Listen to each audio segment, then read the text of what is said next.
Teaching 21st century learners is a very demanding skill for teachers. At times, teachers might be missing some knowledge that could help them educate their learners better.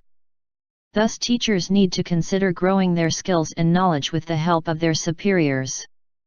Hence, the conceptualization of instructional leadership program for district and division supervisors. This study is entitled District Supervisors' Technical Assistance Toward Enhancement of Classroom Engagement for Behavioral and Achievement Improvement Among Students in District 7 or Distance for BAIS. It is dubbed as such because District 7 of the Division of City Schools of Malolos is comprised mainly of schools in the coastal area of the city. This study is based on the different legal bases, such as the Philippine Constitution, Section 8 of Article 15, which is the establishment of the Department of Public Instruction, Republic Act 9155, which states that there should be no child left behind, Depth Ed Order No. 35 Series of 2012, or the School-Based Management, Republic Act No. 10533, or the Enhanced Basic Education Act of 2013, Basic Education School Reform Agenda. These bases backed the instructional supervisions provided by the school administrators and instructional leaders for the teachers to better manage their class. This study aims to help teachers manage their class through technical assistance by improving their instructional practices on handling diverse learners. Also, this seeks to increase students' interest and engagement in class, as evidenced by a 5% increase on their academic performance and 75% increase on their behavior index. The project started on October 2018 and ended on January 2019.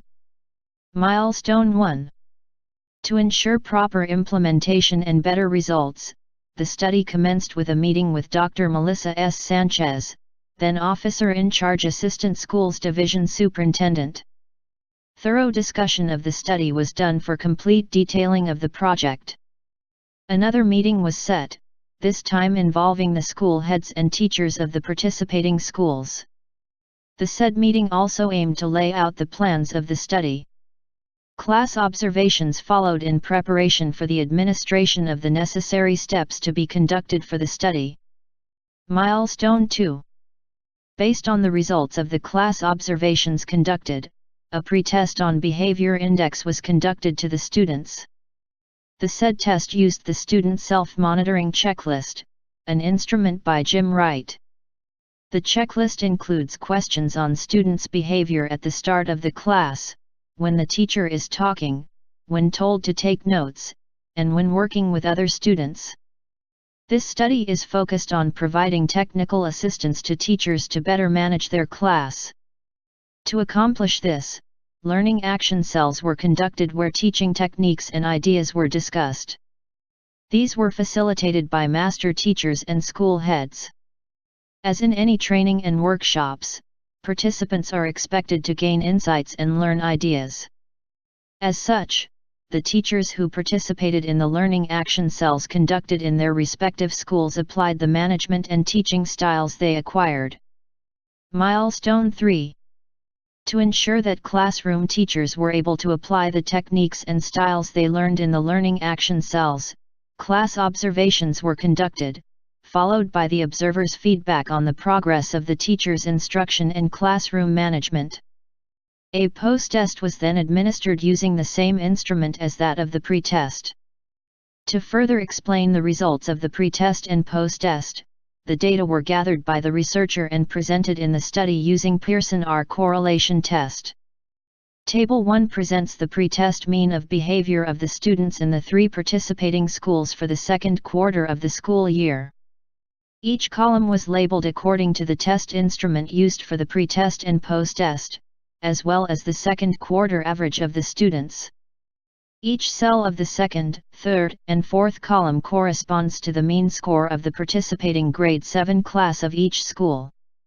The cells of the last column corresponds to the average mean of the 3 participating schools. Based on the table, the mean average of the students in the participating grade 7 classes is 81.84, while the mean score of all the indicators of the behavioral checklist is 17.79. Table 2 presents the post-test mean of behavior index in the 3 participating schools. The same labeling and cell assignment was used as that in Table 1. Based on the table, the mean average of the students in the participating grade 7 classes is 86.75, while the mean score of all the indicators of the behavioral checklist is 37.49. Table 3 presents the behavior index of the 3 participating schools in District 7. The calculated pre-test mean was 17.79 while the post-test mean is 37.49. The two scores set a difference of 19.7 and which gives an increased percentage of 110.74. Based on gathered data presented in the above table, Table 3, mean of behavioral index of students increased from 17.79 to 37.49. The proponent's target, which is 75%, was attained since the computed percent increased has a value of 110.74%. Thus, the students' behavior improved due to the intervention provided by the teachers to diverse learners using the teaching strategies including cooperative learning, focused group, and peer-led discussion based on the student self-monitoring index as perceived by the student respondents. It may therefore be noted that the teaching strategies learned from the LAC sessions that were provided by the school heads as recommended by the district supervisor were effective in improving the students' behavior. Table 3 was further analyzed using graphical representation. The graph compares the results of the pre-test and post-test.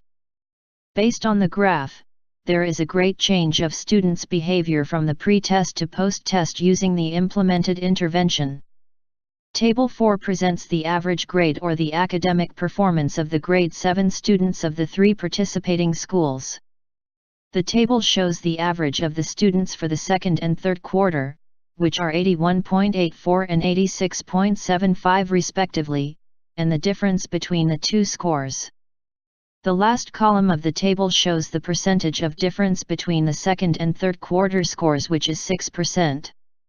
Academic performance of students upon the implementation of the project increased the mean from 81.84 to 86.75 with an increase of 6% from the pre-test.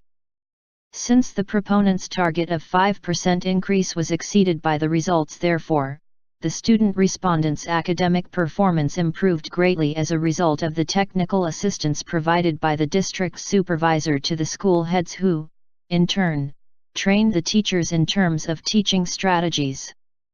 The results presented on Table 4 were further explained using graphical representation. The graph shows the students' academic performance scores for the second quarter as compared to that of their academic performance scores for the third quarter.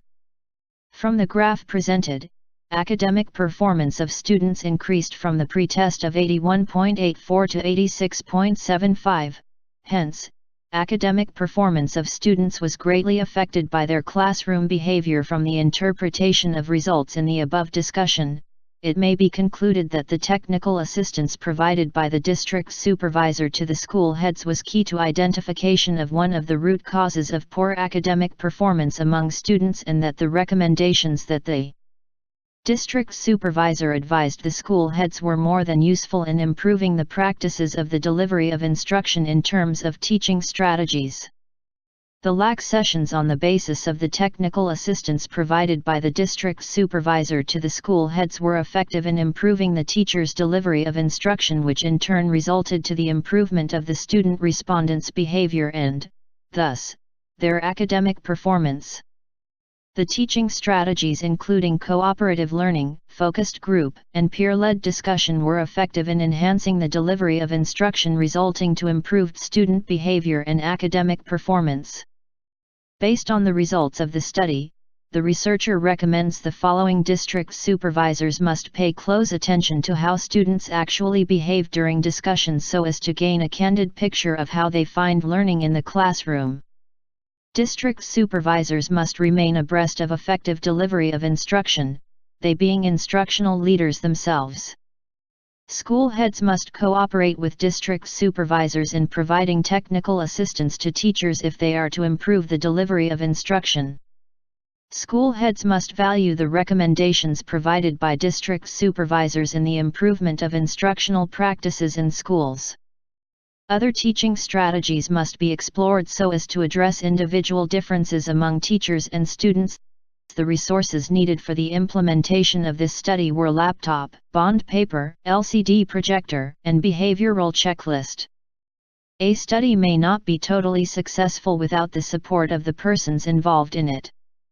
Just as such, the researcher considers this as a risk in the completion of the same study.